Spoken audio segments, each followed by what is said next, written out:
आज से 3 महीने पहले भी मैं आप सबसे रूबरू हुई थी। आज फिर उस मुद्दे को लेकर हम आप सबके सामने हैं। देश की वो प्रतिभाएं जिन्होंने देश के तिरंगे का मान रखा, राष्ट्रगान विदेशी धरती पे बजवाया और जिस दिन वो मेडल लेकर हमारे देश में पधारी, पूरे देश को गर्व था। मैं बीजेपी की सरकार से पूछना चाहती हूं कि बेटी बचाओ बेटी पढ़ाओ ये स्लोगन क्या सिर्फ स्लोगन था? और इन 3 महीने के कार्यकाल में तो मुझे सिर्फ स्लोगन नजर आता है। उन बच्चियों ने मौका भी दिया सरकार को कि उन्हें न्याय मिले, लेकिन 3 महीने तक कुछ ना हो पाना मेरे को लगता है कि हमारी बेटियों को आगे न बढ़ने की मंशा इनकी दिखाती है। आज जो बच्चा अनुशासन में रह के अंतर्राष्ट्रीय स्तर पर ओलंपिक में जो मेडल लेकर आता है, मैं समझ सकती हूं कि वो कितना सहनशील होगा, संघर्षशील होगा। और आज उनके आंसू बता रहे हैं कि वो कितनी पीड़ा से गुजरे हैं।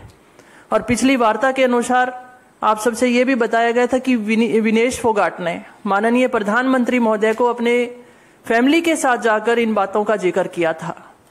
माननीय प्रधानमंत्री जी से मैं गुजारिश करना चाहूंगी कि कम से कम आपको उस बेटी की बात सुननी चाहिए थी जिसको आपने बेटी स्वीकारा था। आज 3 महीने बाद वो मजबूर हो गए, सड़कों पे ट्रेनिंग कर रहे हैं, सड़कों पे सो रहे हैं, सड़कों पे खा रहे हैं। तो इससे बड़ा दुर्भाग्य क्या हो सकता है? एक तरफ हमारा देश मेडल की आस करता है और दूसरी तरफ हमारी बच्चियों का शोषण होता है। और मैं आपसे ये भी कहना चाहूंगी कि इस देश की कोई भी बेटी ऐसा बुरा लांछन किसी पे नहीं लगाएगी जिसमें उसकी असमत जुड़ी हो। ये हमारे देश की गरिमा रही है और मैं उन बच्चियों की हिम्मत की दाद देती हूं जिन्होंने आने वाली पीढ़ी को एक सही रास्ता दिखाने के लिए, आने वाली पीढ़ी का शोषण ना हो उसके लिए वो आगे आई हैं।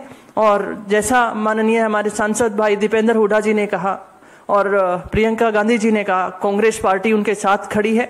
व्यक्तिगत तौर पे मैं अगर बात करूं, मैं खिलाड़ी रही हूं, महिला हूं और मैं उस पीड़ा को समझ सकती हूं।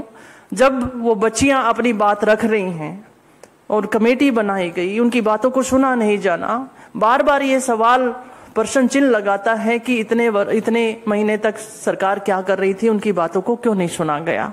तो ये जो बेटी बचाओ बेटी पढ़ाओ वाला स्लोगन है, सिर्फ स्लोगन रह गया है। आज देश की बेटियों को देश के सभी वर्ग की जरूरत है। और मैं इतना भी कहना चाहूंगी, छोटी मानसिकता को परोसकर एक समाज से जोड़ा जा रहा है।